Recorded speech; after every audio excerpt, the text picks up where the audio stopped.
Hello Taurus, Sun, Moon Rising and Venus signs. Kamusta kayo? Sana po'y nasa mabuti kayong kalagayan. Welcome back po sa Star Tarot. At kung bago kayo dito, welcome din po kayo. Please subscribe, like, share my videos, and leave me a comment po kung naka-resonate po kayo. Thank you. So, first card ni Taurus, we have new exercise program. So, siguro Taurus, baka ngayon babalik na kayo sa pag-exercise. Baka dati kasi, alam mo yun, na dahil siguro sa ilang mga bagay na pinagkaabalahan ninyo, yun nga, baka kailangang magbago yung ano ninyo, yung exercise program or maaaring recommendation ito sa inyo. Kaya talagang pipilitin ninyong magawa ninyo ito because this could be recommended by by your doctor or recommended sa iyo ng healthcare professional na inaano ninyo, pinupuntahan ninyo, no? Na kailangan mo ng exercise. Kailangan mo na gawin ang panibagong exercise program, something like that. So, there are also family changes na mangyayari. Papwedeng dynamics ito within the family unit or pwedeng meron ditong mga additional na family members.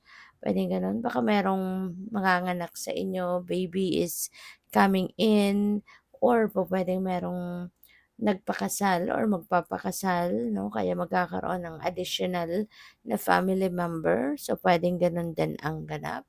Or it could be something else, you know? So, depende yan sa inyong sitwasyon. But, yun nga, magkakaroon ng pagbabago within the family unit. So, we also have gracefully aging. Ayan. So, ang iba sa inyo, Taurus, no? Maaari na even though you are aging, even though na nagdadagdag yung edad ninyo, it's not doesn't necessarily mean na talagang wala na, hindi na kayo nag-aasikaso sa sarili ninyo, 'di ba? Hindi, feeling ko dito, maari ng iba sa inyo nag-retire na siguro sa trabaho or pupuwede rin naman na hindi pa. Pero the more na nagdadagdag yung edad ninyo, parang mas lalo tuloy kayong nagiging blooming, mas lalo ninyong inaasikaso yung kalusugan ninyo, yung katawan ninyo, yung physical appearance ninyo, mas mas istrikto kayo ngayon sa mga sa inyong well-being, 'di ba? Mas iniistriktuhan ninyo yung sarili ninyo na dapat kumpletong tulog, healthy ang pagkain, yung mga ganyan. At saka yung mindset, 'di ba? Hindi ninyo iniisip, no, na kayo ay mataas na ang edad, kayo ay aging na, mas lalo pa ninyong nurture, no, yung inyong sarili. So, which is really good. You never stop learning. No? Maaaring patuloy pa rin kayo na nag-aaral, nagre-research, 'di ba? As in, palagi pa rin kayong nagbabasa, yung mga ganon ba? No? So, that's really beautiful. So, maraming salamat din po for subscribing. And if you haven't subscribed yet, subscribe na kayo. And also, maraming salamat for not skipping the ads. Malaking bagay po yan sa akin. And also, please click the join button sa baba ng video kung gusto po ninyo na mag-join naman kayo sa membership. Okay? Salamat po. So, what else for Taurus? We have the star. So, star energy, this is really beautiful. Kasi this is an energy of fulfillment and contentment, no?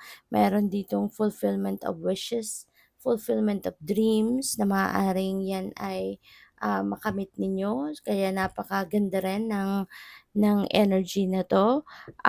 This is also you being filled with hope and inspiration, 'di ba?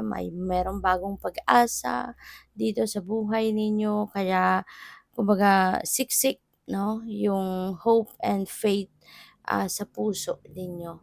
And this is also a new beginning, no, Taurus. Kaya most likely, meron kayong sisimulang bagong ganap sa buhay.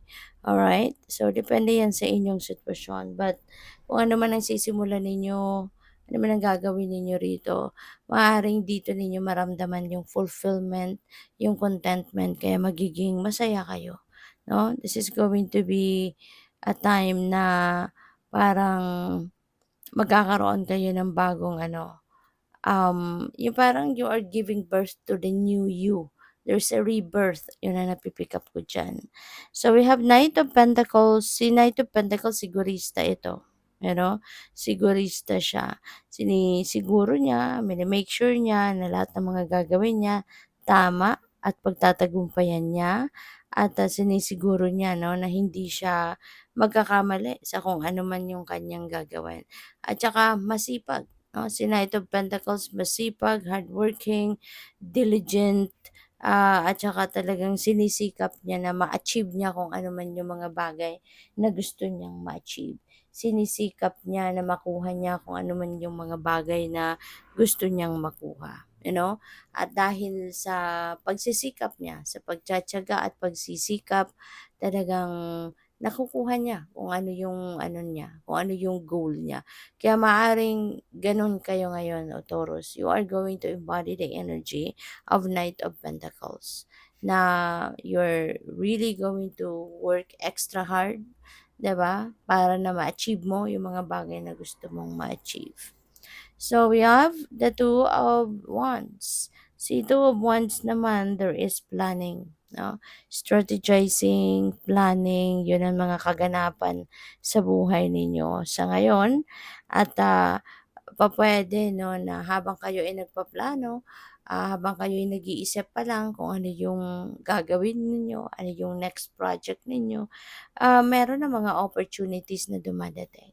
Meron ng mga opportunities na kumakatok sa inyo kaya napakaganda dahil, maaaring yung mga plano mong ito baka naka-align na daw talaga sa inyong destiny. Baka naka-align na ito sa kung anong mga bagay na dapat mong pag-aabalahan at pagtuunan ng pansin. Kaya naman nagpaplano ka pa lang, nag-iisip ka pa lang, may opportunity na dumadating, 'di ba? So, this is really beautiful. At maaring yung pagpaplanong ito could be related to travel, Taurus. Baka kayo ay magta-travel, maybe you are going somewhere, maybe you are going to travel outside the country, pwedeng international travel ito. Okay, kaya napakaganda. Alright? So, have fun and enjoy. This also um, resonates with new opportunities. No? Baka meron dito mga bagong oportunidad na pwedeng pagkakakitaan ninyo or pwedeng opportunity ito for you to expand, di ba? Business, pag-aaral, knowledge. So, yung mga ganon. Kaya good luck po. Thank you for watching. Love and light. Namaste.